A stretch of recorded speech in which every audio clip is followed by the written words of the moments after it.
Hello students. तो आज का जो लेक्चर है पूरी तरीके से न्यूमेरिकल ओरिएंटेड होगा। हम इस लेक्चर में आपके काफी सारे डिफरेंट टाइप्स के न्यूमेरिकल कवर कराएंगे। इलेक्ट्रोस्टैटिक्स एक ऐसा चैप्टर जिसमें बहुत टाइप के सम्स होते हैं, तो मैं ट्राई करूंगा सारे डिफरेंट टाइप के सम्स हैं एक एक टाइप कराने का। तो आज हम लोग बेसिकली वेक्टर एडिशन के सम्स करेंगे, आपका फोर्स बैलेंसिंग के सम्स करेंगे, मैक्सिमम मिनिमा के सम्स करेंगे और आपका थोड़ा बहुत एसएचएम के सम्स करेंगे। ठीक है, तो स्टार्ट जो पहला टॉपिक है हमारा वो है सुपरपोजिशन ऑफ फोर्सेस। ठीक है, तो सुपरपोजिशन ऑफ फोर्स सिंपली ये कहता है कि मान लो मेरे पास एक चार्ज Q1 है, ये Q3 है और ये Q2 है। तो इसका मतलब है, अच्छा तीनों मानो लाइक चार्जेस है, यानी तीनों ही पॉजिटिव है मान लो। ठीक है, इसका मतलब ये है कि Q1 Q3 में जो फोर्स लगाएगा जो कि इस तरफ होगा, force on 3 due to 1, Q1 Q3 पे जो फोर्स लगाएगा वो Q2 के प्रेजेंस से अफेक्ट नहीं होगा।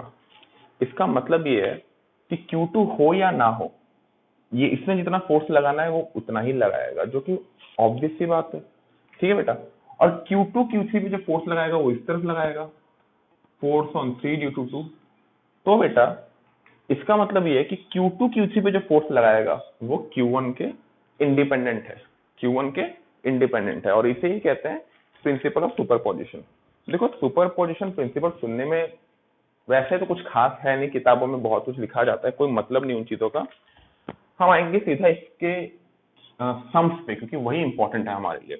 तो बेटा जो पहला सम्स होता है उसे कहते हैं ट्रायंगल प्रॉब्लम। वो आप लोगों ने शायद बहुत लोगों ने किया भी होगा, देखा भी होगा। जिनको आता है कोई बात नहीं, आप एक बार क्वेश्चन देख लो और आपको लगता है कि आप एक कर सकते हो तो आप आगे बढ़ सकते हैं। ठीक है बेटा, तो आप आगे बढ़ सकते हैं। देखो, तो ये मान लो तीन चार्जेस है, क्यू क्यू और क्यू तीनों लाइक चार्जेस है। मुझे बोला है find the force on any one charge due to other two. ठीक है बेटा, काफी सिंपल सवाल है। देखो साइड लेंथ मान लो L, मान लो इक्विलेटरल ट्रायंगल है ये। ठीक है, इक्विलेटरल ट्रायंगल है। तो यहां से हमको एक चीज समझ में आती है कि ये Q इसको इस तरफ फोर्स देगा कितना, F। ठीक है बेटा, और ये Q इसको किस तरफ फोर्स देगा, किस तरफ। बहुत बच्चे सोच रहे हैं सर इसी तरफ क्यों। अच्छे से देखो, तीनों की तीनों पॉजिटिव चार्जेस हैं, तो ये वाला चार्ज इस चार्ज को धक्का देने का ट्राई करेगा, रिपेल करने का ट्राई करेगा, तो ये फोर्स इस तरफ देगा और ये फोर्स इस तरफ देगा। एक बार इन दोनों के बीच की फोर्स निकालते हैं। जो F1 आएगा, इसको F1 नाम दे दो बेटा, इसको F2 नाम दे दो। जो F1 आएगा वो कितना आएगा बेटा, स्मॉल के Q इंटू क्यू, यानी कि Q square divided by L square. समझ में आया बेटा। और F2 की अगर हम लोग बात करें, F2 की अगर हम लोग बात करें, ये इस पे जो फोर्स लगा रहा है क्या होगा बेटा, के Q into Q divided by L square. तो अच्छे से देख सकते हो कि F1 और F2 दोनों ही क्या है, दोनों ही सेम है। तो मुझे अगर रिजल्टेंट निकालना है तो देखो क्लास 11 में कराया था मैंने, ये इमेजिन करो कि दोनों का रिजल्टेंट किस तरफ आएगा। मेरे हिसाब से इस तरफ आना चाहिए, तो मैंने क्या किया, इस तरह से एक्सिस ड्रॉ कर दी और इसके परपेंडिकुलर एक और एक्सिस ड्रॉ कर दी। समझ में आ रहा है। ठीक है, अब एक चीज देखो, ये एंगल कितना है बेटा, 60 डिग्री। अच्छे से देखो, ये लाइन, ये एक्सिस और ये बेस लाइन पैरेलल है, और ये वाली लाइन किसकी तरह काम कर रही है, एक क्या वर्ड था बेटा मैं खुद ही भूल गया। खैर ये कॉरस्पॉन्डिंग ट्रांसवर्स में कुछ एक वर्ड था, क्लास 9 में मिला था, याद नहीं मेरे को। ये 60 डिग्री होगा तो ये भी 60 डिग्री होगा, क्योंकि बेटा कॉरस्पॉन्डिंग एंगल्स, ये 60 तो ये भी कितना हो गया, 60। अच्छे से देखो F1 का यहाँ पे क्या कंपोनेंट आएगा, F1 cos 60 डिग्री, और F1 का यहाँ पे क्या कंपोनेंट आएगा, F1 sin 60 डिग्री। ठीक है बेटा, F2 का यहाँ, अच्छा बेटा सब तो घूम फिर के सेम ही है, तो सबको ऐसे ही लिख दो, है ना। तो F का यहाँ पे क्या कंपोनेंट आएगा, F cos 60 डिग्री, यहाँ पे क्या कंपोनेंट आएगा, F sin 60 डिग्री। तो और इसका F sin 60, इसका F sin 60 मिलकर कितना हो गया बेटा, 2F sin 60 डिग्री। अच्छा ये बात बताओ, मैंने जो नेट फोर्स था इस फोर्स को तोड़ के दो हिस्सों में लिख दिया ना, तो उसको मिटा दो। इस फोर्स को तोड़ के दो हिस्से में लिख दिया, तो हमने जब हिस्सा लिखा है तो मेन फोर्स को लिख के करेंगे भी क्या। अच्छे से देखो, F cos 60 F cos 60 एक दूसरे को क्या कर गया बेटा, कैंसिल। तो रिजल्टेंट हमारे पास क्या बचा, 2F sin 60 डिग्री। तो आंसर हमारा क्या होगा, 2F sin 60 डिग्री। F कितना है, KQ²/L²। sin 60 कितना होता है बेटा, √3/2। आंसर कितना आ गया बेटा, 2 और 2 कैंसिल हो गया, √3KQ²/L²। तो ये हो गया नेट फोर्स। लेकिन बेटा हमको पता है कि फोर्स स्केलर क्वांटिटी है या वेक्टर क्वांटिटी है। बेटा फोर्स जो होती है वो होती है वेक्टर क्वांटिटी। अच्छा, वेक्टर क्वांटिटी इसका मतलब क्या है, हमें डायरेक्शन देनी पड़ेगी। लेकिन अच्छे से सोचो, यहाँ पे हम नॉर्थ साउथ ईस्ट वेस्ट नहीं दे सकते, हमें सिंपली एक डायग्राम दिया हुआ है, तो उसी डायग्राम के मुताबिक हम डायरेक्शन देंगे। तो देखो बेटा, तो डायरेक्शन हम कैसे देंगे, डायरेक्शन हम ऐसे लिखेंगे, the force is acting along the bisector joining the two charges. The force is acting, लिखते जाना तुम लोग, the force is acting along the bisector joining the two charges and away from the charges. देखो बेटा, ये line को bisector कहते हैं, तो या तो इस लाइन की तरफ फोर्स लग सकता है या ऑपोजिट में लग सकता है। तो फोर्स किस तरफ लग रहा है बेटा, ऑपोजिट में लग रहा है। तो हम लोग कैसे लिखेंगे, the force is acting between the bisector joining the other two charges and away from them। तो ये सवाल हुआ खत्म। हाँ तो बच्चों, आते हैं हम लोग हमारे अगले सवाल पे। देखो बेटा, इस सवाल में क्या है कि ये दोनों चार्जेस पॉजिटिव हैं और ये नेगेटिव है। इसका अच्छा देखो, जिनको आता है वो आगे फास्ट फॉरवर्ड करके आगे बढ़ सकते हैं, तब मैं ट्राई करूंगा सारे सवाल टच कराने का। अच्छे से देखो, इस सवाल और पिछले सवाल में कुछ अंतर नहीं है। पिछले सवाल में ये वाला पॉजिटिव था, अभी इस सवाल में ये वाला क्या हो गया, नेगेटिव। तो ये बताओ, ये वाला जो प्लस क्यू है, इसको धक्का देगा कि खींचेगा, अपनी तरफ खींचेगा बेटा, ऑपोजिट चार्जेस। ये वाला प्लस जो है, इसको क्या करेगा, धक्का देगा, ये खींचेगा बेटा, देखो ऑपोजिट चार्जेस। तो ये भी इसको अपनी तरफ खींचेगा। गौर से देखो, पिछले क्वेश्चन में दोनों ऐसे थे, अभी दोनों ऐसे हो गए। तो बेटा देखो, घूम फिर के देखो, दोनों फोर्सेस में या उनके बीच के एंगल में कोई चेंज आया ही नहीं है। तो घूम फिर के बेटा रिजल्ट आपका सेम ही आ जाएगा। आप वेक्टर एडिशन करके जोड़ के देख सकते हैं, ऐसे सवाल मैं क्लास 11 में भी करा चुका हूँ। तो रिजल्ट बेटा आपका सेम आएगा, √3KQ²/L², बट डायरेक्शन बदल जाएगी। डायरेक्शन अभी क्या होगी, इनका रिजल्टेंट किस तरफ होगा बेटा, इस तरफ होगा कि नहीं एफ नेट। तो डायरेक्शन होगी along the bisector joining the other two charges and towards them। तो बेटा ये सवाल भी मुझे नहीं लगता कुछ कठिन था।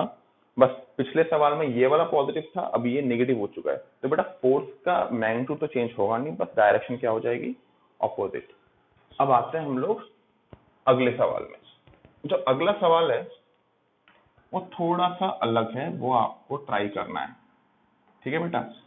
ये प्लस क्यू, ये माइनस क्यू, और ये हो गया आपका प्लस क्यू। हमको इस चार्ज में नेट फोर्स निकालना है, ठीक है बेटा। हमको जो ऊपर वाला चार्ज है उसमें हमको क्या निकालना है, net force. Again equilateral triangle, side length L, सब कुछ वही। तो बेटा देखो, घूम फिर के कुछ नहीं करना है अपने को, पहले ये देखना है ये इस पे जो फोर्स लगाएगा। सिंपली देख लो यार, अगर ये होता तो इसको किस तरफ धक्का देता, इस तरफ धक्का देता फोर्स एफ से। वो फोर्स एफ कितना होता बताओ, KQ²/L²। नेक्स्ट, ये वाला चार्ज इसको किस तरफ खींचता, अपनी तरफ खींचता। क्यों खींचता बेटा, क्योंकि ऑब्वियस सी बात है ऑपोजिट चार्जेस है। और अच्छे से देखोगे तो इन दोनों की इसमें भी फोर्स वही लगेगा। के बेटा क्या बताया था, मैग्नीट्यूड लेना है, साइन नहीं लेंगे कूलम्ब्स लॉ में, Q × Q/L²। तो बेटा घूम फिर के सेम ही फोर्स लग रहा है KQ²/L²। तो सीधी सी बात है, तुम लोग खुद सोच सकते हो कि ये दोनों फोर्सेस के बीच, ये दोनों फोर्सेस का रिजल्टेंट किस तरफ आएगा, इस तरफ आएगा। तो हमने क्या किया, ऐसे एक लाइन बना दी, लाइन को मैं दूसरे मार्कर से बनाता हूँ एक्सिस को, तो आपको भी समझ में आएगा।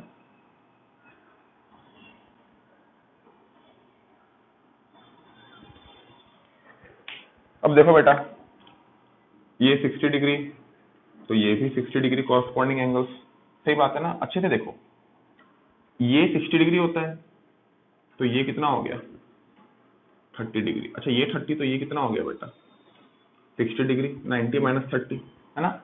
अच्छा फोर्स का जो रिजल्टेंट आएगा देखो कैसे निकालेंगे उसको।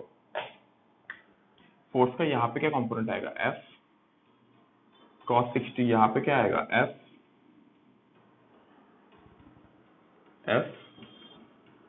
sin 60, तो ये वाला फोर्स क्या हो गया बेटा, मिट गया। इस फोर्स का यहाँ पे क्या कंपोनेंट आएगा, एफ cos 60 डिग्री, यहाँ पे क्या आएगा एफ sin 60 डिग्री। तो बेटा एंड में हमारे पास क्या बचा, देखो एफ sin 60 को कैंसिल करेगा, 2f cos 60 डिग्री आ रहा है कि नहीं, तो आंसर क्या होगा। आप वेक्टर एडिशन किसी और मेथड से भी कर सकते हो, रिजल्ट बेटा घूम फिर के आपका सेम ही आएगा। एफ कितना हो गया बेटा, के Q square by L square, cos 60 होता है हाफ, आंसर हो गया K Q square by L square. समझ में आ गया बेटा। अब देखो, अब नेट फोर्स जो आ रही है इस तरफ आ रही है। अब एक बात है, फोर्स क्या होती है, वेक्टर, हमें डायरेक्शन देना पड़ेगा। तो डायरेक्शन कैसी होगी बेटा, देखो डायरेक्शन होगी this force acts along the line, this force acts along the line which is parallel to the line joining other two charges। इस लाइन के पैरेलल है कि नहीं, तो this force acts along the line which is parallel to the line joining the other two charges and towards the negative charge। समझा रहा हूं बेटा। देखो डायरेक्शन इस तरफ है, तो इस लाइन के तो पैरेलल हुई ना, तो मैंने बोला कि जो नेट फोर्स आ रही है इस लाइन के पैरेलल आ रही है, लेकिन पैरेलल तो इस तरफ भी हो सकती है और इस तरफ भी हो सकती है, लेकिन हमारा आंसर किस तरफ आ रहा है, इस तरफ मतलब नेगेटिव चार्ज की तरफ। तो this force acts along the line parallel to the line joining the other two charges and towards the negative charge. तो बेटा ये सवाल भी हमारा खत्म होता है यहाँ पे। हाँ तो बच्चों अगला सवाल आपके सामने है, एक क्वेश्चन में डिक्टेट कर देता हूं आपको। एक स्क्वायर है साइड लेंथ एल का, उसमें चार्ज हर वर्टेक्स पे एक एक चार्ज रखे हुए हैं। हमको किसी भी एक वर्टेक्स पे रखे हुए चार्ज पे नेट फोर्स निकालना है due to the other three. देखो बेटा कुछ नहीं है, सिंपल सा सवाल है वेक्टर एडिशन का, जिनको आता है स्किप करके आगे बढ़ सकते हैं। स्टार्ट करते हैं भाई। साइड लेंथ क्या हो गया एल, ये इसमें नेट फोर्स निकालेंगे हम लोग। ये इसको क्या करेगा, खींचेगा कि धक्का देगा बेटा, धक्का देगा।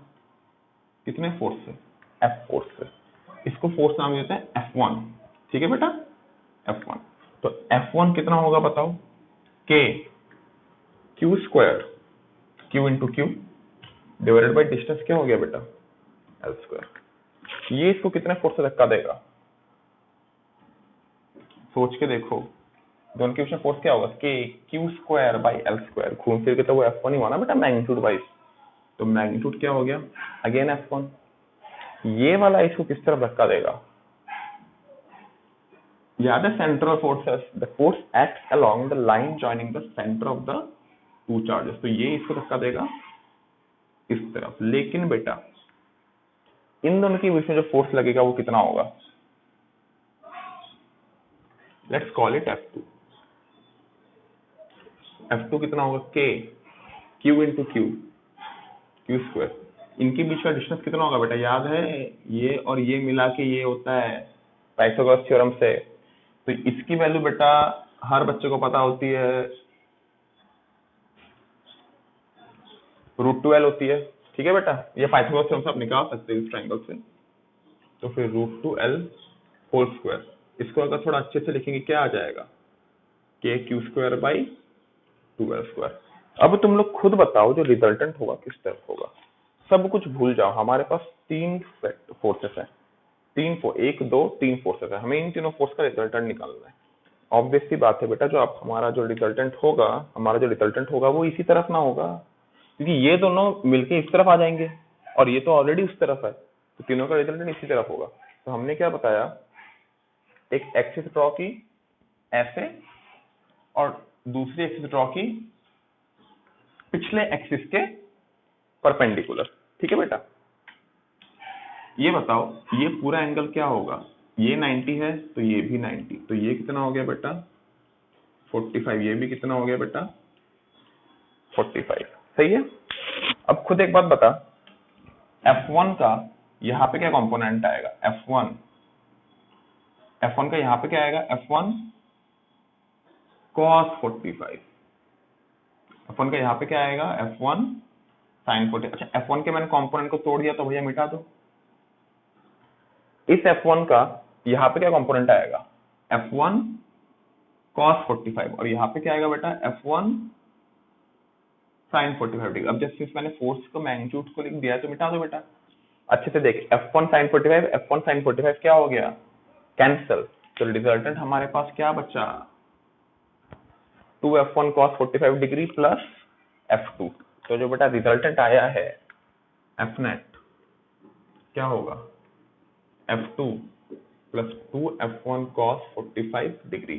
F2 कितना है बेटा, के Q square by 12 square plus 2F1 कितना है, के Q square by L square into cos 45 degree कितनी होती है बेटा 1/√2। याद है ना के की वैल्यू 1/4 पाई एप्सिलॉन नॉट है, तो भूलना नहीं है। ठीक है, तो बेटा के Q square by L square अगर हम लोग कॉमन ले लेंगे 2/√2 सिंपली बचता है √2, ये आ गया नेट फोर्स। अच्छा नेट फोर्स किस तरफ है, डायरेक्शन बताओ भाई, डायरेक्शन बताओ, इस तरफ है कि नहीं। तो we can say the net force is acting along the diagonal and opposite to all the opposite to the other charge। मतलब देखो इस चार्ज फोर्स डायगोनल में लग रहा है, यानी इस तरफ भी लग सकता है इस तरफ भी लग सकता है, लेकिन फोर्स लग किस तरफ रहा है, उल्टा। तो ये कह सकते हैं the force is acting along the diagonal and opposite to the direction of diagonally opposite charge, यानी डायगोनली अपोजिट चार्ज के उल्टे तरफ, उसकी तरफ नहीं उसके उल्टे तरफ। तो ये सवाल भी खत्म हुआ। अब बेटा आपको मैं कुछ होमवर्क दे रहा हूँ, ठीक है, ये लिख लो आप लोग वीडियो पॉज करके। अब ये सवाल जो मैं अभी दे रहा हूँ आपको, ये सारे के सारे आपको खुद से करना है, ठीक है बेटा। इसके बाद एक स्पेशल सवाल दूंगा, पहले आसान सवाल दे देता हूँ। पहला सवाल Q Q Q, ये माइनस Q, आपको इसमें फोर्स निकालना है, वीडियो पॉज करो लिख लो, ठीक है बेटा। अगला सवाल Q Q Q minus Q। अगला सवाल आपको in plus plus minus plus, आपको इसमें फोर्स निकालना है, ठीक है बेटा। अगला सवाल, तीसरा जो सवाल है, ये दूसरा सवाल खत्म हो गया, अब तीसरा सवाल मैं इसी के ऊपर बना रहा हूं, ये माइनस Q ये माइनस Q ये प्लस Q, इसमें नेट फोर्स निकालना है, लिख लो भाई। अगला सवाल तीनों माइनस Q लिख लो भाई। अगला सवाल कुछ नहीं बेटा, बस साइन चेंज कर रहा हूं, ये दोनों प्लस में ये माइनस में, इसमें अपने को नेट फोर्स निकालना है। तो ये हमारे कुछ सवाल हो गए। अब और थोड़े कुछ और सवाल में आते हैं, लिखते जाओ बेटा सवाल, ठीक है। नेक्स्ट है स्क्वायर के सेंटर, चारों तरफ पॉजिटिव साइड, स्क्वायर के सेंटर में एक कैपिटल Q, इसमें नेट फोर्स निकालना है, ठीक है बेटा। नेक्स्ट सवाल ये लिख लिया, ये माइनस इसी में नेट फोर्स निकालना है, ये जो बीच वाला चार्ज है ना बेटा, इसी में नेट फोर्स निकालना है, जिसमें सर्कल लगाया हुआ है उसी में नेट फोर्स निकालना है। अगला सवाल याद रखना, सर्कल जिसमें लगाया है उसी में नेट फोर्स निकालोगे और किसी में नहीं। अगला सवाल एक नेगेटिव बाकी तीनों पॉजिटिव, नेट फोर्स निकालो। अगला सवाल ये दोनों नेगेटिव ये दोनों पॉजिटिव, सेंटर वाले में नेट फोर्स निकालो। हो गया सॉल्व बेटा, बहुत बढ़िया। चलो मिटा दें, ठीक है। अब आपको एक और बढ़िया सवाल देते हैं बेटा, एक बढ़िया सवाल, ब्रह्मास्त्र सवाल कहते हैं इसको, बहुत बढ़िया सवाल है, ट्राई करो सॉल्व करने का। तुम लोगों से सॉल्व नहीं हुआ तो फिर मैं करा दूंगा अगले वीडियो में। एक क्यूब है,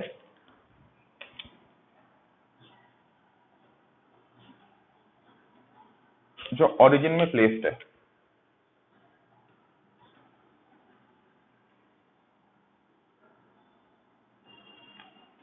है जो ओरिजिन में प्लेस्ड है, मतलब उसका एक कोना ओरिजिन में है। क्यूब का लेंथ, साइड लेंथ बेटा डायमेंशन होगा क्यूब के L cross L cross L, ठीक है बेटा, L cross L cross L। हर वर्टेक्स, क्यूब के कितने वर्टेक्स होते हैं बेटा? 8 होते हैं, याद हो, पता होगा ना। हर वर्टेक्स में चार्ज क्या है? Q। आपको बताना है कि देखो ये हो गया आपका ओरिजिन,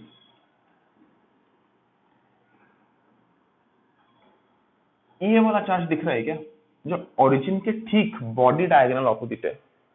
ये वाला चार्ज जिसमें मैंने सर्कल लगाया है वो ओरिजिन के ठीक बॉडी डायगोनल के ऑपोजिट में है। तो आपको इस चार्ज में नेट फोर्स निकालना है due to the other 7 charges. बढ़िया सवाल है, बहुत बढ़िया सवाल है, ठीक है। आपको क्या निकालना है इस चार्ज में? नेट फोर्स, ठीक है बेटा। हाँ तो बच्चों, जो अगला सवाल है वो बोर्ड में लिखा हुआ है, आप वीडियो पॉज करके लिख लें, फिर मैं आपको समझाता हूँ। देखो भाई, सवाल ऐसा दिया हुआ है कि दो चार्ज है, एक हो गया ये प्लस क्यू, एक हो गया ये प्लस क्यू, ठीक है बेटा। ये दोनों प्लेस्ड हैं आपके दो पॉइंट में, x इक्वल टू, ये ओरिजिन है, प्लस ए में, ये माइनस ए में। एक ओरिजिन के इस तरफ ए लेंथ पे, एक ओरिजिन के इस तरफ ए लेंथ पे। बोला है कि y एक्सिस में एक और चार्ज मुझे प्लेस करना है, लेकिन कहाँ प्लेस करना है मुझे नहीं पता, वही निकालना है कहाँ प्लेस करना है। तो मैं कहाँ पे y एक्सिस में प्लेस करूं ताकि उस तीसरे चार्ज पे फोर्स क्या लगे? मैक्सिमम। अब बच्चे सोचेंगे कि सर फोर्स मैक्सिमम, ये सवाल मतलब समझ में नहीं आया सर, ये सवाल में पूछा क्या है। देखो पहली बात, मान लो इस चार्ज को मैं ओरिजिन में प्लेस कर देता हूँ, तो अगर मैंने ओरिजिन में प्लेस किया तो खुद बता ये क्यू क्या करेगा? इस चार्ज को उस तरफ धक्का देगा। ये क्यू क्या करेगा? इस चार्ज को इस तरफ धक्का देगा। और सिंस इन दोनों का यहाँ पे मान लिया मैंने क्यू प्लेस किया, तो ये इस पे जितना फोर्स लगाएगा ये भी उस पे उतना ही फोर्स लगाएगा, बट इन ऑपोजिट डायरेक्शन। तो नेट फोर्स क्या हो गया? 0। अब इस चार्ज को मान लो मैं उठा के इनफाइनाइट में रख दूं, बहुत दूर इनफाइनाइट में, तो इनफाइनाइट में ये दोनों वैसे भी क्या कितना फोर्स लगा रहे हैं? 0।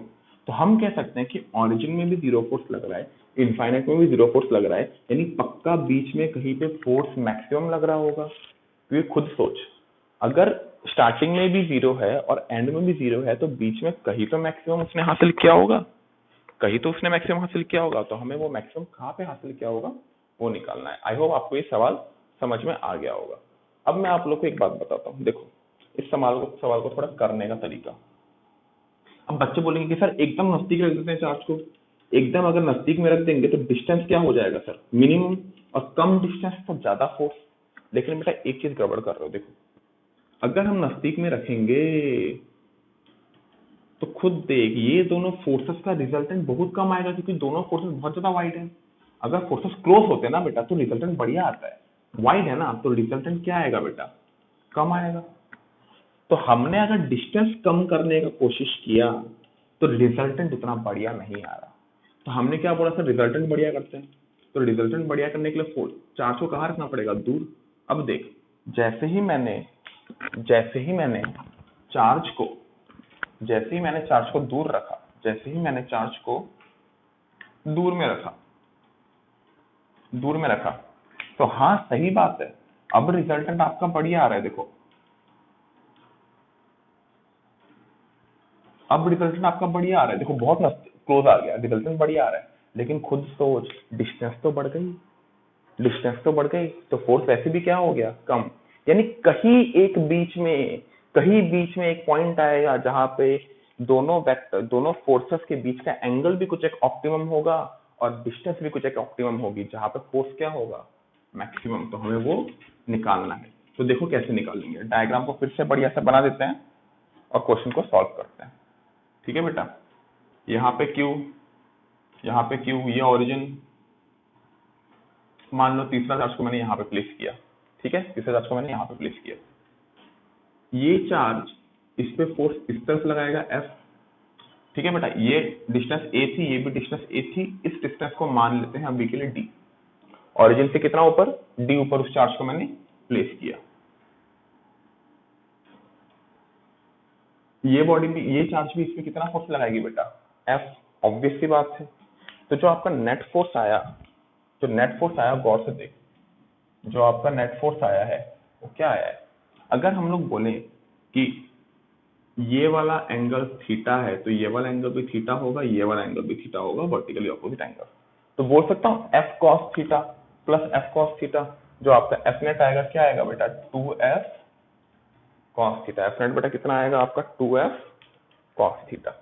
तो 2f कॉस थीटा कितना होता है, 2f कितना है बेटा, f क्या है इन दोनों के बीच का फोर्स, f क्या है इन दोनों के बीच का फोर्स। देखो ये इस पे कितना फोर्स लगा रहा है f, तो f की वैल्यू क्या होगी बेटा k q स्क्वायर, डिस्टेंस कितना होगा बताओ, ये a है ये d है, ये डिस्टेंस कितना होगा बेटा a square plus d square. तो root over a square plus d square whole square. तो आपका फॉर्मूला बन गया K Q square by A square plus D square. अब ये नहीं भूलना है कि इस पूरी चीज में वेरिएबल क्या है डी, हम चार्ज को कहाँ प्लेस कर रहे हैं, बाकी सब तो कांस्टेंट है, एकमात्र वेरिएबल क्या है बेटा D. 2k square by A square plus D square into बेटा थीटा क्या है, कॉस थीटा क्या है बेटा, थीटा ये कॉस थीटा क्या होगा बेटा बेस बाई हाइपोटेनस। तो बेस ये भी थीटा हो गया, बेस बाई हाइपोटेनस, बेस क्या है बेटा डी, हाइपोटेनस क्या है A square plus D square whole power half. अच्छे से देखो तो फोर्स क्या हो गया 2k स्क्वायर डी बाई, ये A square plus D square power 1 लिख सकता है, ये क्या हो गया बेटा A square plus D square power 1 plus half 3/2। समझ में आया बेटा, ये क्या हो गया एफ नेट। अब हमें पता है कि फोर्स हमें मैक्सिमम निकालना है, तो यहाँ पे क्या लगाएंगे हम लोग मैक्सिमम मिनिमा लगाएंगे। तो मैक्सिमा के लिए क्या होगा बेटा डी एफ नेट, किस वेरिएबल के टर्म में निकाल रहे हैं बेटा डी के टर्म में, तो D F net by D D, ये डी अलग है बेटा, ठीक है ये डी अलग है छोटा, मतलब ये होता है स्मॉल चेंज, और ये डी तो बेटा वेरिएबल हो गया, इक्वल टू क्या हो जाएगा 0। तो आपको क्या करना है D by D D, net force क्या करो 2k square D by A square plus D square whole power 3/2, इसको कर दो 0। अब खुद सोच 2k स्क्वायर क्या है बेटा कांस्टेंट, ये इस तरफ आ जाएगा, तो फाइनली आपका बचा D by D D of D divided by A square plus D square whole power 3/2 equal to 0। बेटा यहाँ पे ना बेटा डिफ्रेंशिएट करो 0 से इक्वेट करो। अब देखो बेटा ये यू बाई बी फॉर्म में है कि नहीं, याद है D by D X of U by B क्या था v du by D X minus u dv by D X divided by V square equal to 0, sorry equal to 0 तो वैसे भी करोगे, तो ये वाला फॉर्मूला लगाओ और बेटा सॉल्व करो, क्योंकि देखो अभी जो आगे वाला पार्ट है वो कैलकुलेशन वाला पार्ट है, तो उसको करके मैं वीडियो लंबा नहीं करूंगा, आप खुद से सॉल्व कर सकते हैं। हाँ तो बच्चों हमारा जो नेक्स्ट टॉपिक है वो है एफएचएम इन इलेक्ट्रोस्टैटिक्स। बढ़िया टॉपिक है, क्लास 11 में मैंने जब आपको इलेक्ट्रोस्टैटिक्स पढ़ाया था तब बताया था कि बेटा, सॉरी क्लास 11 में जब मैंने एफएचएम पढ़ाया था तो बताया था कि 12th में जब आओगे तो एफएचएम काफी जगह आने वाला है। तो ये बहुत बढ़िया बढ़िया सवाल आते हैं, मेंस में आते हैं, एडवांस में भी आते हैं, एनडब्ल्यूटी में भी आते हैं। एनडब्ल्यूटी में कंपेरेटिवली थोड़े इजियर आते हैं, लेकिन मेंस एडवांस में तो एफएचएम और एफएचएम को किसी भी चैप्टर के साथ जोड़ के दे देता है, क्योंकि बढ़िया टॉपिक है एफएचएम। अब देखो चलो सीधा मुद्दे पे आते हैं। दो चार्जेस क्यू रखे हुए हैं, ठीक है। अच्छा मुद्दे पे आने से पहले कुछ चीजें हैं। एफएचएम के लिए जो सबसे इंपॉर्टेंट कंडीशन है बेटा, गेस करो क्या है। एक तो भाई पहली बात है F proportional equal to, sorry proportional to minus है, सही बात है। दूसरा बात स्टेबल इक्विलिब्रियम होना, जिनको बहुत लोग को पता होगा, नहीं पता तो लिख लो, स्टेबल इक्विलिब्रियम होना। अच्छा स्टेबल इक्विलिब्रियम का मतलब क्या है बेटा, स्टेबल लिख लिया होगा आई होप। स्टेबल इक्विलिब्रियम का मतलब है, याद है मैंने तुमको क्लास 11 में कराया था, ऐसा मान ले यहाँ पे दो बॉल रखी हुई है, दोनों एक ये ऐसा पहाड़ी है मान ले, यहाँ पे भी एक बॉल है, ये बॉल 1 हो गई, ये बॉल 2 हो गई। जो बॉल 1 है वो कह सकते हो वैली में है, बॉल 2 है माउंटेन टॉप में। तो बॉल 2 को अगर मैं हल्का सा धक्का दिया तो बॉल 2 गिर जाएगा। तो बेटा देखो बॉल 2 भी इक्विलिब्रियम में था, बॉल 1 भी इक्विलिब्रियम में था, लेकिन बॉल 2 को मैंने धक्का दिया तो वो गिर जाएगा, लेकिन बॉल 1 को धक्का दिया तो वो ऊपर जाके वापस आएगा और वापस आके बेटा जगह में नहीं रुकेगा, करता जाएगा। अगर कोई फ्रिक्शन वगैरह नहीं है तो क्या करते रहेगा, ऑसिलेटरी मोशन। और डिस्प्लेसमेंट अगर छोटा हुआ तो बेटा एसएचएम भी करेगा, वो डिस्प्लेसमेंट छोटा हुआ तो एसएचएम भी करेगा। तो आप ये मान सकते हैं कि एसएचएम मोशन के लिए स्टेबल इक्विलिब्रियम होना जरूरी है। स्टेबल का मतलब क्या है बेटा, मैंने जिस तरफ डिस्प्लेसमेंट दिया रिजल्टेंट फोर्स उसके ऑपोजिट में लगे, मैंने जिस तरफ डिस्प्लेसमेंट दिया रिजल्टेंट फोर्स उसके ऑपोजिट में लगे। यहाँ पे मैंने डिस्प्लेसमेंट राइट साइड में दिया तो बेटा नेट फोर्स भी तो राइट साइड में लग के बॉडी नीचे गिर गई। तो ये क्या हो गया, अनस्टेबल इक्विलिब्रियम। अनस्टेबल इक्विलिब्रियम में बेटा एसएचएम नहीं होता, लेकिन स्टेबल में होता है, क्योंकि एसएचएम का फर्स्ट कंडीशन ही क्या है, F proportional to minus X. और मैंने जिस तरफ डिस्प्लेसमेंट कराया, मैंने जिस तरफ डिस्प्लेसमेंट किया उसके ऑपोजिट में ही फोर्स लगेगा, और वो किससे आता है, माइनस से। तो बेटा स्टेबल इक्विलिब्रियम और एसएचएम साथ साथ चलते हैं। तो ये तो खैर मैंने थोड़ा बहुत इंट्रोडक्शन दे दिया। अब आते हैं सवाल पे। पहले हम लोग कुछ स्टेबल और अनस्टेबल इक्विलिब्रियम के बारे में बात करेंगे, ठीक है बेटा। ये क्यू है, ये क्यू है, एग्जैक्टली बीच में मैंने एक माइनस क्यू चार्ज प्लेस किया। मान लो ये क्यू और ये क्यू जो है ये दोनों फिक्स्ड है। फिक्स्ड है मतलब ये मूव नहीं कर सकते, एकदम किसी ने बांध के रख दिया है। लेकिन ये माइनस क्यू चार्ज जो एकदम सेंटर में रखा हुआ है, ये वाला लेंथ आप एल मान लो, यहां से यहां तक लेंथ एल, यहां से यहां तक भी लेंथ आप एल ही मान सकते हो। एकदम सेंटर में, दोनों चार्ज के बीच में सेंटर में, इससे भी एल दूरी इससे भी एल दूरी में एक चार्ज माइनस क्यू प्लेस किया है मैंने। माइनस क्यू आप ऐसा करो, इसको माइनस कैपिटल क्यू मान लो बेटा, ठीक है, माइनस कैपिटल क्यू मान लो, प्लेस कर दिया। तो हमें बताना है कि ये एसएच, ये आपका क्या कहते हैं, स्टेबल इक्विलिब्रियम में है या नहीं। अच्छा मान ले मैंने माइनस क्यू को नीचे की तरफ धक्का दिया, तो मैंने डिस्प्लेसमेंट किस तरफ कराया बेटा, नीचे की तरफ। याद रखना, डिस्प्लेसमेंट किस तरफ कराया मैंने, नीचे की तरफ। खुद सोच, जब माइनस क्यू यहाँ पहुंच जाएगा तो ये वाला प्लस क्यू इसको इस तरफ धक्का देगा, और ये वाला सॉरी खींचेगा, ये वाला प्लस क्यू इसको इस तरफ खींचेगा, और दोनों का रिजल्टेंट बेटा किस तरफ आ जाएगा, ऊपर की तरफ। तो खुद सोच, मैंने डिस्प्लेसमेंट नीचे की तरफ दिया लेकिन फोर्स किस तरफ लगा, नेट फोर्स ऊपर की तरफ। खुद सोच, मैंने जैसे इस पार्टिकल को नीचे खींचा, ये दोनों चार्ज ऊपर खींचेंगे कि नहीं उसको वापस जगह में लाने के लिए, क्योंकि उन दोनों का फोर्स का रिजल्टेंट ऊपर की तरफ आएगा। तो वो ऊपर जाएगा, ऊपर जाते हुए जाते जाते मीन पोजीशन में आके रुकेगा नहीं, क्योंकि मीन पोजीशन में आते आते उसकी रफ्तार बहुत बढ़ चुकी होगी। तो वो कहाँ चले जाएगा, ऊपर। ऊपर जाके फिर क्या करेगा, नीचे, और क्या करते रहेगा बेटा, ऑसिलेटरी मोशन। क्या करते रहेगा, ऑसिलेटरी मोशन। लेकिन अगर मैंने थोड़ा नीचे लेके गया, मान लो डिस्प्लेसमेंट मैंने जो नीचे जो वाइड डिस्प्लेसमेंट कराया, मैंने जो नीचे वाइड डिस्प्लेसमेंट कराया वो अगर बहुत ही छोटा हुआ तो बेटा एसएचएम भी करेगा। तो along Y axis, along Y axis क्या है बेटा,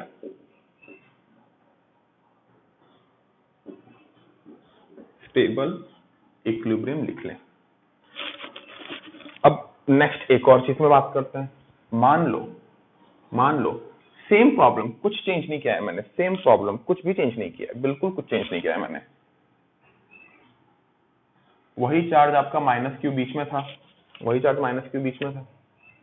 अब मैंने डिस्प्लेसमेंट y की तरफ ना करके x की तरफ कर दिया, यानी चार्ज को मैं थोड़ा सा इस तरफ डिस्प्लेस किया, चार्ज को मैं थोड़ा इस तरफ डिस्प्लेस किया। चलो इस चीज को थोड़ा समझते हैं। तो डिस्प्लेसमेंट मैंने किस तरफ किया बेटा, x की तरफ किया। खुद एक बात बता, ये ओरिजिन था और ये पॉइंट 1 था, ठीक है, 0 से 1 तक मैंने डिस्प्लेस किया, 0 से 1 तक डिस्प्लेस किया। मान ले, अच्छा ओरिजिन में जब ओरिजिन में था, खुद इमेजिन कर, जब ओरिजिन में था तो सिचुएशन कुछ ऐसी थी, क्यू बीच में था माइनस क्यू, तो प्लस क्यू भी इसको खींच रहा था अपनी तरफ, सही है। और ये प्लस क्यू भी किस तरफ खींच रहा था बेटा, इसको अपनी तरफ खींच रहा था। और खुद सोच, दोनों चार्जेस से इक्वल डिस्टेंस दूर है तो फोर्स भी ना सेम लगेगा। मान लेते हैं कि पहला वाला चार्ज कितना फोर्स लगा रहा था, 10 न्यूटन, तो दूसरा वाला भी कितना लगाएगा, 10 न्यूटन, सही बात है, दूसरा वाला भी कितना लगाएगा, 10 न्यूटन। तो ओरिजिन में पहला वाला चार्ज भी 10 से खींच रहा है, दूसरा वाला चार्ज भी 10 से खींच रहा है। लेकिन जैसे ही 1 में आ गए, सोच, जैसे ही 1 में आ गए, मैं ऐसे ही यहाँ पे दिखा रहा हूँ, 1 में नेट फोर्स, 1 में फोर्स तो लगेगा। 1 में बेटा खुद सोच, 1 में अभी ये वाला चार्ज ज्यादा फोर्स लगाएगा कि ये वाला लगाएगा, या दोनों सेम लगाएंगे? अच्छे से अगर सोचा जाए तो ये प्लस क्यू के नजदीक है ना 1। तो जो ये चार्ज क्यू पहले 10 लगा रहा था ओरिजिन में, अभी 10 से ज्यादा लगाएगा। मान ले कितना लगा रहा है, 12 न्यूटन मान लेते हैं, रैंडम वैल्यू, ठीक है बेटा। ये वाला चार्ज क्यू जो कि ओरिजिन में 10 लगा रहा था, 1 में ज्यादा लगाएगा कि कम लगाएगा? सोच के देख, दूर हो गया ना पार्टिकल, पार्टिकल दूर गया। हमें पता है कि electrostatic force inversely proportional to distance square, यानी कि डिस्टेंस बढ़ेगी तो फोर्स क्या होगा, कमेगा। तो डिस्टेंस इस चार्ज से तो बढ़ गई ना, तो फोर्स कम के कितना हो जाएगा बेटा? मान ले 10 से कितना हो गया, 8। तो खुद बता, इस 1 में रखे हुए पार्टिकल का नेट फोर्स कितना लग रहा है, 4। किस तरफ लग रहा है, राइट में। तो मैंने डिस्प्लेसमेंट भी इस तरफ कराया और नेट फोर्स भी उसी तरफ लग रहा है। इसका मतलब क्या है कि बॉडी ओरिजिन में तो इक्विलिब्रियम में थी, लेकिन जैसे ही मैंने हल्का सा इस तरफ डिस्प्लेस कराया तो ये चार्ज इसको ज्यादा खींचने लग गया, जिससे कि ये चार्ज छट करके इस तरफ चला जाएगा और जाके इससे मिल जाएगा। खुद सोच के देखो, मैं जैसे ही इसको इस तरफ खींचा, थोड़ा धक्का दिया, ये वाला चार्ज डोमिनेट हो गया और इसने इसको खींचना शुरू कर दिया, और एक बार खींचना शुरू कर दिया तो भैया जाते रहेगा और फोर्स बढ़ते रहेगा। तो हम लोग कह सकते हैं along x axis unstable equilibrium. तो बेटा इसका साफ साफ मतलब क्या है, वही पार्टिकल माइनस क्यू जो मैंने रेड मार्कर से दिखाया है, उसी की इक्विलिब्रियम की बात हो रही है, लेकिन वो y एक्सिस में इक्विलिब्रियम में है और x एक्सिस में इक्विलिब्रियम में, x एक्सिस में भी इक्विलिब्रियम में है, लेकिन y में है स्टेबल इक्विलिब्रियम, x में है अनस्टेबल इक्विलिब्रियम। तो बेटा स्टेबल इक्विलिब्रियम में SHM क्या है बेटा, पॉसिबल। y में, सॉरी इसमें x एक्सिस में नॉट पॉसिबल। तो बेटा जिसमें पॉसिबल है उसमें हम क्या निकालेंगे, उसमें हम निकालेंगे टाइम पीरियड, ठीक है बेटा। यानी कि हम सॉल्व किसके लिए करेंगे, y एक्सिस के लिए सॉल्व करेंगे, ठीक है बेटा। अब देखो ट्राई करते हैं इसको सॉल्व करने का।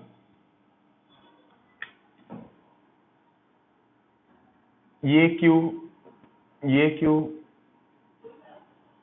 बीच में माइनस क्यू था, यहां से सेंटर तक का लेंथ L, यहां से सेंटर तक का लेंथ, यहां से सेंटर तक का लेंथ L, बीच में माइनस क्यू चार्ज प्लेस्ड है। उसको मैं हल्का सा ऊपर लेके गया, y बहुत छोटा है बेटा। SHM के लिए कंडीशन क्या था बेटा, डिस्प्लेसमेंट बहुत ही कम होगा। तो हमें बताना है जैसे ही मैं पार्टिकल को ऊपर y की तरफ लेके गया, तो हमें बताना है कि टाइम SHM करेगा कि नहीं। ऑब्वियसली करेगा, हम पहले ही बता चुके SHM करेगा, दोबारा बता देता हूँ। पार्टिकल को मैं ऊपर लेके गया, तो ये दोनों मिलके सोचना, नेगेटिव चार्ज है ना बेटा, नेगेटिव चार्ज है, इसको किस तरफ खींचेंगे, नीचे की तरफ खींचेंगे। किस तरफ खींचेंगे, नीचे की तरफ खींचेंगे। तो नीचे की तरफ खींचेंगे, क्यों कैसे खींचेंगे नीचे की तरफ, ये क्यू इसमें ऐसे फोर्स लगाएगा, ये क्यू इसमें ऐसे फोर्स लगाएगा, और इन दोनों का रिजल्टेंट किस तरफ आ जाएगा बेटा, नीचे की तरफ आ जाएगा। तो डिस्प्लेसमेंट मैंने ऊपर की तरफ किया, रिजल्टेंट फोर्स नीचे की तरफ। तो बेटा ये SHM करने का कंडीशन रखता है, क्योंकि ऊपर जाएगा तो वापस नीचे आएगा वो। चलो अब SHM के लिए हम लोग सॉल्व करने का ट्राई करते हैं। ये बताते हैं कि जब मैंने y ऊपर डिस्प्लेस किया तो बॉडी पे जो नेट फोर्स लगेगा वो कितना लगेगा, ठीक है मेरा। बॉडी पे जो नेट फोर्स लगेगा वो कितना लगेगा, ऑब्वियस सी बात है, ये अगर F लगाएगा तो ये भी क्या लगाएगा, F लगाएगा, क्योंकि क्यू सेम, डिस्प्लेस डिस्टेंस दोनों के बीच में सेम। चलो भाई देखते हैं, ये क्यू इस पे कितना फोर्स लगाएगा, F बताओ भाई कितना होगा, K बताया था, मैग्नीट्यूड लिखेंगे सिर्फ। डिस्टेंस क्या है बेटा, √L² plus y², √L² plus y² whole square. तो जो फोर्स हो गया बेटा वो हो गया KQQ/L² प्लस y², ठीक है बेटा। अच्छा ये फोर्स F हो गया, ये एंगल अगर हम लोग थीटा मान ले, ये एंगल अगर ऐसा करो, इसको थीटा मत मानो, थीटा मान लो इसको,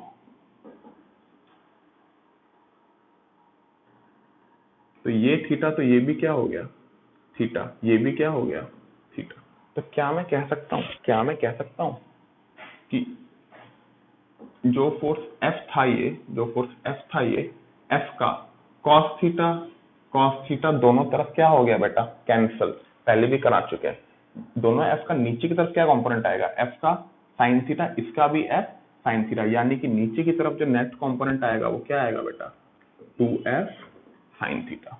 तो जो एफ नेट, तो force in the direction of displacement, याद है एसएचएम में ये लिखते थे, तो डिस्प्लेसमेंट किस तरफ हुआ बेटा, ऊपर की तरफ, तो net force in the direction of displacement क्या होगा, नेगेटिव। क्यों नेगेटिव, क्योंकि बेटा नेट फोर्स किस तरफ आ रहा है, नीचे। तो आंसर होगा आपका बेटा -2f साइन थीटा। मत भूलो हम लोग क्या निकाल रहे हैं, force in the direction of displacement, लेकिन सारा फोर्स तो अपोजिट टू डिस्प्लेसमेंट लग रहा है, तो क्या आ जाएगा माइनस। तो -2 f की जगह क्या लिखेंगे बेटा, k Q Q by L square plus Y square into sine theta क्या है बेटा बताओ। अच्छा खुद सोच, y बहुत ही छोटा है कि नहीं, अगर y छोटा है तो sine theta will almost be equal to theta, क्योंकि छोड़ना ये y बहुत छोटा है तो थीटा बहुत छोटा हो गया, और थीटा बहुत छोटा हो गया तो थीटा किसके बराबर हो गया, साइन थीटा। दोबारा बता रहा हूँ, y इमेजिन कर बहुत छोटा है, y छोटा तो थीटा छोटा, थीटा छोटा तो साइन थीटा प्रोपोर्शनल टू क्या हो गया बेटा, थीटा। तो हम लोग लिख सकते हैं sine theta almost equal to theta, और थीटा क्या है बेटा, आर्क बाई लेंथ। ये हो गया आपका y बाई एल। समझ में आया कि नहीं बेटा, क्या हो गया ये बेटा, y बाई एल। डाउट है कुछ भी, ठीक है। देखो -2 k Q Q divided by L, L square plus Y square into Y, minus को यहां लेके आ जाओ। खुद एक बात बता, y जो है बहुत छोटा डिस्प्लेसमेंट है, y अगर बहुत छोटा डिस्प्लेसमेंट है तो क्या मैं y को l स्क्वायर के साथ ऐड करने के बजाय नेग्लेक्ट कर सकता हूँ। खुद सोचना बेटा, l बहुत बड़ा टर्म, y बहुत छोटा टर्म, तो l square plus Y square is almost equal to what, l square. तो ये क्या हो गया बेटा, यहाँ पे लिख देते हैं l square plus Y square almost equal to what, l square.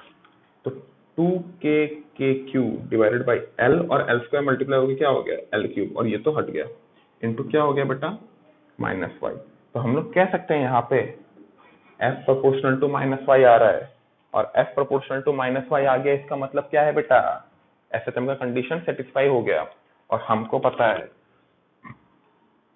f equal to क्या होता है, -m ओमेगा स्क्वायर y, याद है कि नहीं। तो क्या मैं इस चीज को m ओमेगा स्क्वायर से इक्वेट कर सकता हूँ, बिल्कुल कर सकता हूँ। m omega square equal to क्या हो गया, 2k Q by L cube, 2k Q by L cube. तो यहाँ से ओमेगा आ गया आपका √2k Q by ml cube, और टाइम पीरियड आ गया 2 पाई बाई ओमेगा, और 2 pi √ml cube by 2k cube. ये आ गया बेटा आपका टाइम पीरियड का फॉर्मूला। आई होप आप लोग को समझ में आया होगा, नोट करते जाइए। तो बच्चों, पिछला सवाल काफी बढ़िया सवाल था। अब मैं एक सवाल आपको होमवर्क करने के लिए दे रहा हूँ। तो ये सवाल ऐसा है कि दो चार्ज क्यू L डिस्टेंस दूर सेंटर से, L डिस्टेंस दूर सेंटर से दो चार्ज क्यू प्लेस्ड है, और बीच में पिछले सवाल में क्या था, -q, लेकिन अब मैंने क्या कर दिया बेटा, इसको +q कर दिया। तब आपको ये बताना है कि ये जो +q चार्ज है, आपको बताना है find whether +q is in stable equilibrium और अनस्टेबल इक्विलिब्रियम। आपको ये बताना है कि +q स्टेबल में है कि अनस्टेबल में है। अब देखिए, x एक्सिस में स्टेबल है कि अनस्टेबल है, y एक्सिस में स्टेबल है कि अनस्टेबल है, और आपको जिसमें भी स्टेबल इक्विलिब्रियम दिखे वहां पे आपको क्या निकालना है बेटा, टाइम पीरियड ऑफ एसएचएम। और मुझे ये वीडियो पब्लिश होने के 18 घंटे के अंदर इसका रिजल्ट सबसे चाहिए कि आप कर पाए या नहीं कर पाए। ठीक है बेटा, बढ़िया सवाल है, करने का पूरा कोशिश कीजिए, काफी अच्छे लेवल का सवाल है।